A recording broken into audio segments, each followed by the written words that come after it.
पाकिस्तान से तनाव के बीच भारत सरकार ने रक्षा बजट में तकरीबन 70,000 करोड़ रुपए की बढ़ोतरी की है।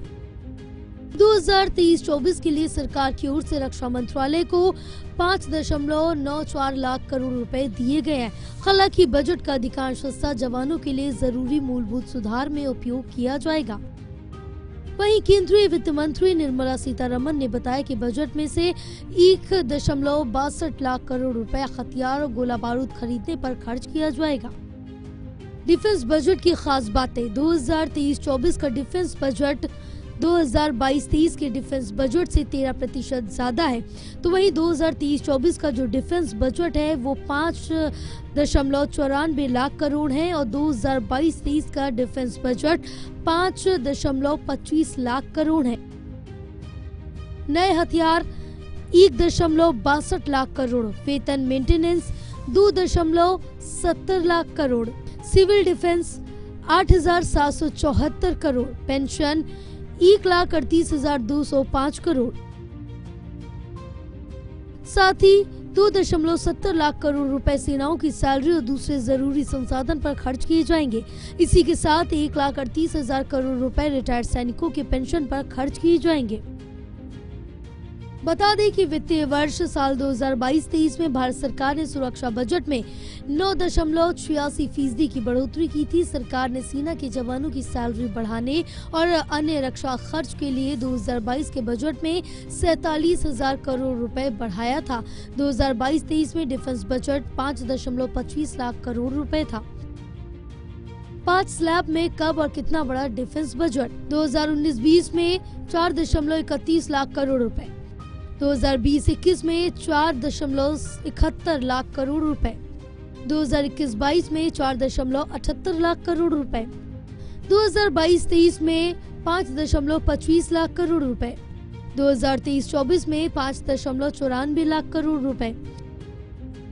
जिसके बाद बजट कटौती पर संसदीय कमेटी ने फटकार लगाई थी। वहीं मई 2022 में संसद की रक्षा कमेटी ने एक रिपोर्ट जारी की थी। रिपोर्ट में कहा था कि साल 1962 के बाद सरकार ने सबसे कम रक्षा बजट साल 2022 में रखा था।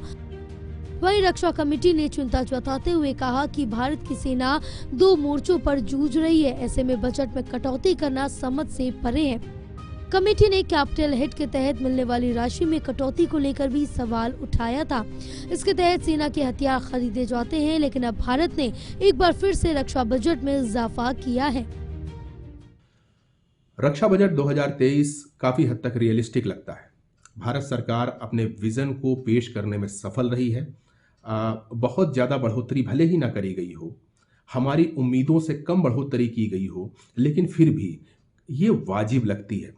5.94 लाख करोड़ का डिफेंस बजट अपने आप में 1.62 lakh crore rupees capital expenditure के रूप में बताता है। ये वही पैसा है जिससे कि तीनों सेनाएं अपने लिए साजो सामान, हथियार, एयरक्राफ्ट और नेवल शिप्स वगैरह खरीदेंगी। हालांकि ये पैसा कम लगता है भारत की ज़रूरतों और चैलेंजेस को देखते हुए, लेकिन फिर भी जब सरकार कहती है कि इस कैपिटल एक्सपेंडिचर के माध्यम से वो भारत के अंदर बेसिकली एक सेल्फ रिलायंस इंडस्ट्री खड़ा करनी चाहती है, जिससे कि भारत हथियारों का निर्माता देश बन सके। और भारत ने पिछले बजट के समय से ही इसकी तरफ कदम बढ़ा दिए थे। ड्रोन टेक्नोलॉजी, जिसको फ्यूचर का हथियार माना जा रहा है, उसके साथ AI को मिला करके भारत पूरी दुनिया में अपनी एक अलग पहचान बनाना चाहता है। भारत के अंदर वैज्ञानिक प्रतिभा ज़बरदस्त है, भारत के युवाओं के अंदर जोश भी है और वो सेना की रिक्वायरमेंट को पूरा कर सकते हैं। और इसी वजह से सरकार चाहती है कि ज़्यादा से ज़्यादा लोग डिफेंस प्रोडक्शन में, डिफेंस मैन्युफैक्चरिंग के क्षेत्र में आए और सरकार उनको इंसेंटिव भी देने की योजना बना रही है। तो मुझे लगता है ये एक फ्यूचरिस्टिक और रियलिस्टिक अप्रोच है, क्योंकि बिना सेल्फ रिलायंस हुए कोई भी देश कम से कम रक्षा के क्षेत्र में अपनी बादशाहत नहीं दिखा सकता है। आपको आत्मनिर्भर बनना पड़ेगा, उसके बाद ही आप दूसरों के ऊपर अपना प्रभाव जमा। बता दें कि संसद की डिफेंस कमेटी के मुताबिक भारत में सैन्य और उससे जुड़े रिसर्च काम पर कुल बजट का 1% से भी कम खर्च किया जाता है। दूसरी ओर दुश्मन देश चीन सुरक्षा से जुड़े रिसर्च पर कुल रक्षा बजट का 20% खर्च करता है।